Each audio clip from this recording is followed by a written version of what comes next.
नमस्कार दोस्तों, स्वागत है आपके अपने यूट्यूब चैनल में। एज़ यू नो, कल के दिन आपकी जो मध्य प्रदेश हाई कोर्ट की जो स्टेनो वाली और सहायक ग्रेड 3 वाली जो भर्ती है वो हाल फिलहाल आ चुकी है। कुछ बच्चे निराश हैं, कुछ कुछ संशोधन हुए और कुछ कुछ नई चीज़ भी आई है, उसके लिए थोड़े बहुत निराश हैं। और सेकंड चीज़ ये है कि पोस्ट कम आई है, तो उसके लिए भी बच्चे निराश हैं। तो आज अपन बात करने वाले हैं इस वीडियो में, सब कुछ बात करेंगे डिटेल्ड में कि कैसे क्या क्वालिफिकेशन होने वाली है और कितने क्या पोस्ट है और कैसे क्या कर सकते हैं आप। उससे पहले आपकी यदि कोई भी डाउट हो तो इंस्टाग्राम चैनल की मैं लिंक दे रहा हूँ स्क्रीन पर भी और डिस्क्रिप्शन पे भी है। आपको यदि कोई डाउट है तो इंस्टाग्राम को मेरा फॉलो कर लीजिए और वहाँ जाके आप मेरे से क्वेश्चन पूछ सकते हैं। और टेलीग्राम चैनल की भी लिंक वहाँ डाली है, आप टेलीग्राम पे भी पूछ सकते हो। तो आगे चलते हैं अपन कि मध्य प्रदेश हाईकोर्ट की जो वैकेंसी है उसमें कौन कौन से पद आए। तो सबसे पहले बात करते हैं शीघ्र लेखक ग्रेड 2 यानी स्टेनो 2, शीघ्र लेखक ग्रेड 3 यानी स्टेनो 3 और शीघ्र लेखक ग्रेड 3 मतलब कोर्ट मैनेजर स्टाफ ये, और सहायक ग्रेड 3 बोलते हैं इसको। और एक इंग्लिश नोइंग, इसमें आपको इंग्लिश चाहिए, इंग्लिश स्टेनो चाहिए और English steno sorry CPCT English pass भी होना जरूरी है और हिंदी भी और कंप्यूटर भी, मतलब फुल सीपीसीटी आपको पास होना जरूरी है इंग्लिश नोइंग में। तो ये तमाम पद आपके मध्य प्रदेश हाईकोर्ट ने कल के दिन निकाले हैं। आवेदन भरने की तिथि निकाली है 30 नवंबर और अंतिम तिथि है इसकी 30 दिसंबर, मतलब लगभग आपके पास एक महीना है फॉर्म भरने के लिए। ठीक है, ये आपने सबने बहुत अच्छे से पढ़ लिया होगा। आगे बात करते हैं कि कुछ कुछ डाउट है। यहाँ पर एक डाउट है पॉइंट नंबर 3 का, अभ्यर्थी केवल एक ग्रुप है तो आवेदन प्रस्तुत कर सकेगा। यदि अभ्यर्थी एक से अधिक ऑनलाइन आवेदन प्रस्तुत करता है तो संज्ञान में आने पर उसकी ग्रुप पदों की जो अभ्यर्थी निरस्ती की जाएगी। इसमें यह अनुमान लगाया जा रहा है कि आप बस एक ही पोस्ट के लिए भर सकते हो। यदि मान लो मैंने स्टेनो किया है और स्टेनो के साथ मैंने सीपीसीटी भी कर रखा है, पीजीडीसीए डीसीए ये सब कर रखा है और ग्रेजुएशन भी है, तो यदि मैंने स्टेनो कर रखा है तो मैं यदि चाहूँ तो मैं एक के लिए ही भर सकता हूँ, एक के लिए ही एलिजिबल हूँ। और पिछली बार ऐसा नहीं होता था, पिछली बार ऐसा होता था कि आप सबके लिए एलिजिबल होते हो और आपकी जो मेरिट बनती है तो आपके नंबर के अकॉर्डिंग आपको सारी चीज़ों के लिए प्रेफरेंस मिलती है और सारी चीज़ों का आपको मेंस देने को मिलता है। बट इस बार ऐसा हो रहा है, इसमें लिखा हुआ है ऐसा। बट ये जो क्लियर है, ये चीज़ क्लियर आपके फॉर्म जिस दिन से 30 तारीख से फॉर्म स्टार्ट होंगे उस दिन से आपको क्लियर हो जाएगा कि आप सबके लिए भर सकते हो या एक के लिए ही एलिजिबल हो। तो ये फॉर्म भरने तक का वेट करो, जब फॉर्म आ जाएगा तब तक का वेट करो। ठीक है, फिर आगे बात करते हैं, आगे अपने पोस्ट देख लेते हैं कि कौन कौन सी पोस्ट है इसमें। तो पहले बता देता हूँ मैं पे स्किल का, जो आपकी सैलरी कितनी क्या बनेगी उसका बता देता हूँ। तो यहाँ पे स्टेनो 2 का है 2800 पर ग्रेड और जिसके लगभग 108 पद है, मतलब स्टेनो 2 ओवरऑल 108 पद है। स्टेनो 3 की बात करें तो 2400 पे ग्रेड है और 205 पद है। और सहायक ग्रेड 3 कोर्ट मैनेजर के 11 पद है जिसका 1900 पे ग्रेड है और सहायक ग्रेड 3 का भी 1900 पे ग्रेड है और 910 पोस्ट है। और इंग्लिश नोइंग के लिए 21 पद है जिसका 1900 पे ग्रेड है। तो ये मैंने आपको एक मोटा मोटे तौर पे बता दिया है। फिर बात करते हैं, ये यहाँ पे आप सैलरी देख सकते हो, मैं नोटिफिकेशन टेलीग्राम चैनल पे सेंड कर दूंगा तो आप नोटिफिकेशन बहुत अच्छे और आराम से पढ़ सकते हैं। यहाँ पर आपकी शीघ्र लेखक 2 की कैटेगरी वाइज पूरी पोस्ट दी गई है कि यूआर में, ओबीसी में, एससी एसटी और कितनी क्या पोस्ट है। ठीक है, तो यहाँ पर आप बहुत अच्छे से देख लेना, यहाँ मैं बताऊंगा तो वीडियो बहुत बड़ा बन जाएगा। ठीक है, तो आगे बात करते हैं आपकी क्वालिफिकेशन की। क्वालिफिकेशन में बहुत से लोगों को डाउट है तो यहाँ क्लियर हो जाएगा। सबसे पहले बात करते हैं स्टेनो 2 की। ठीक है, स्टेनो 2 में ग्रेजुएशन सब में कंपलसरी है और पास होना जरूरी है। ठीक है, फाइनल ईयर रनिंग वाला नहीं अपेयर कर सकता है। ठीक है, कंप्लीट मांगा है इसलिए। आगे बात करते हैं सीपीसीटी स्कोर कार्ड। तो सीपीसीटी आपको यदि स्टेनोग्राफ 2 तो आपको हिंदी सीपीसीटी पास होना जरूरी है और कंप्यूटर वाला सेशन, क्योंकि गजट में क्लियर लिखा है और यहाँ पर इस बार इंग्लिश में नोटिफिकेशन भी दिया है और पिछली बार हिंदी में आया था तो वहाँ क्लियर लिखा था। देन नेक्स्ट बात करते हैं, यदि आप स्टेनो सेकंड का दे रहे हैं तो आपको 100 शब्द प्रति मिनट आपके पास डिप्लोमा होना चाहिए और 28 की जो स्किल टेस्ट होता है वो आपका 80 शब्द प्रति मिनट होगा और उसकी मार्किंग के हिसाब से आपका मेरिट बनेगी।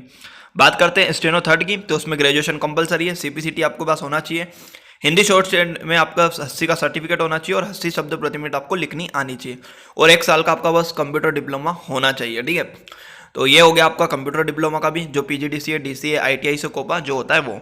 सहायक ग्रेड 3 की बात करते हैं तो ग्रेजुएशन कंपलसरी है, सीपीसीटी पास होना जरूरी है और 1 साल का आपके पास कंप्यूटर डिप्लोमा होना भी जरूरी है।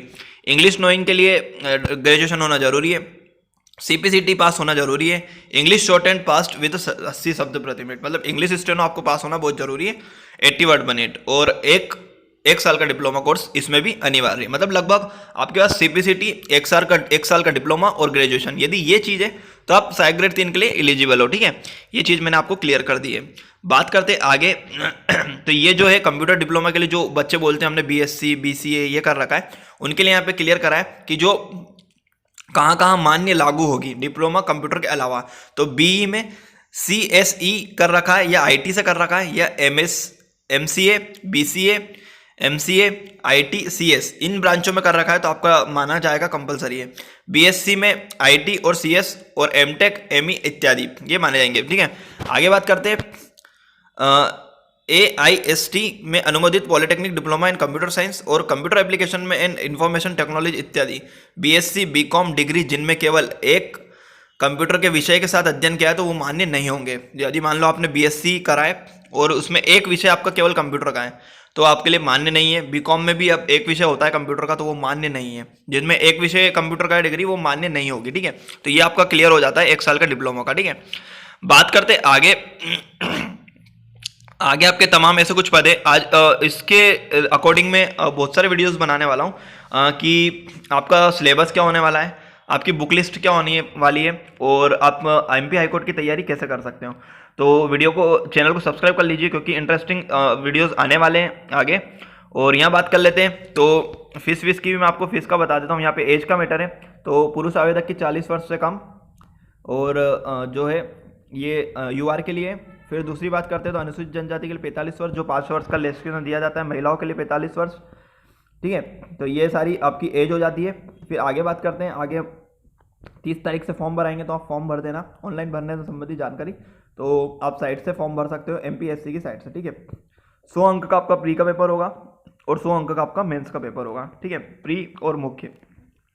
और आपके जो सेंटर होंगे वो बता देता हूँ कहाँ कहाँ होंगे। जबलपुर, भोपाल, इंदौर, ग्वालियर, सागर, सतना, उज्जैन। ये सभी आवश्यकता अनुसार एक से अधिक पाली में यहाँ पर पेपर हो सकते हैं। ठीक है, आगे बात करते हैं। आगे आपका जो ये जो एक मोटे मोटे तौर पे आपको मैं सिलेबस बताता हूँ, फिर आपको पूरा डिटेल्ड में ही बताऊंगा।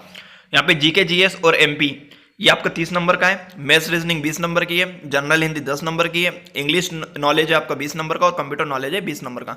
ये आपका 100 नंबर का पेपर है। इस बार साइंस का कोई इसमें उल्लेख नहीं है तो साइंस इस बार नहीं आनी है। और 2 घंटे का पेपर होगा, आपको 100 क्वेश्चन सॉल्व करने हैं 2 घंटे में। तो ये जानकारी मैंने आपको MP हाई कोर्ट की दे दी है, बहुत अच्छे से आप समझिए, पढ़ना स्टार्ट कर दीजिए। और आपका जो मेंस की तैयारी है वो अभी से शुरू कर दीजिए क्योंकि मेंस टफ होता है। बात करते हैं मुख्य परीक्षा की मेंस की, तो स्टेनो 2 और स्टेनो 3 की बात करते हैं तो उसमें आपका 40 शब्दों का वो होगा डिक्टेशन। ठीक है, 40 शब्दों का डिक्टेशन मतलब 80 की स्पीड में आपका डिक्टेशन होगा, जिसके 100 मार्क्स होंगे। आपको 5 मिनट पढ़ने के लिए देंगे और 30 मिनट आपको ट्रांसलेशन के लिए दिया जाएगा। ये तो हो गया स्टेनो 2 और स्टेनो 3 के लिए। मेरिट के आधार पर आपकी वो बनेगी, मेरिट बनेगी गलतियाँ के हिसाब से। ठीक है, फिर बात करते हैं सहायक ग्रेड 3 जिसमें बहुत से लोगों को कन्फ्यूजन है। हिंदी टाइपिंग की बात करते हैं तो आपको जो 300-350 शब्द अप्रोक्सीमेटली ये आपको स्क्रीन पे देख के टाइप करना है, जस्ट लाइक CPCT। जैसे CPCT देते हो आप तो आपको स्क्रीन पे देख के टाइप करना है 10 मिनट में।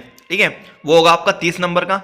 और डायरेक्ट डिक्टेशन टाइपिंग, तो डायरेक्ट डिक्टेशन टाइपिंग आपकी होगी ओक्टाफोन पे, जो आप स्पीकर में सुन के आपको टाइप करनी है, वो भी आपको 10 मिनट में टाइप करना है। तो 10 मिनट के टाइप करने में आपको टाइम मिलेगा 10-10 मिनट का। और जो ओक्टाफोन वाली होगी जो सुन के टाइपिंग करनी है वो 70 नंबर की होगी और जो आपकी हिंदी टाइपिंग होगी वो आपकी 30 नंबर की होगी। तो ऐसा करके आपका मेंस 100 नंबर का होगा सहायक ग्रेड 3 वालों का। इंग्लिश एनोइंग का होगा आपका स्टेनोग्राफी डिक्टेशन होगा 40 शब्द अप्रोक्सीमेटली और ट्रांसमिशन और टाइपिंग के लिए आपको 35 मिनट मिलेंगे, ये भी 100 नंबर का होगा। तो ये मैंने मेंस का बता दिया है। और समस्त विद्यार्थी को हिंदी टाइपिंग रेवेंटल गेल पे ही करनी है। तो ये आपको मैंने जो मतलब सब कुछ क्लियर कर दिया है कि कैसे क्या क्या होने वाला है।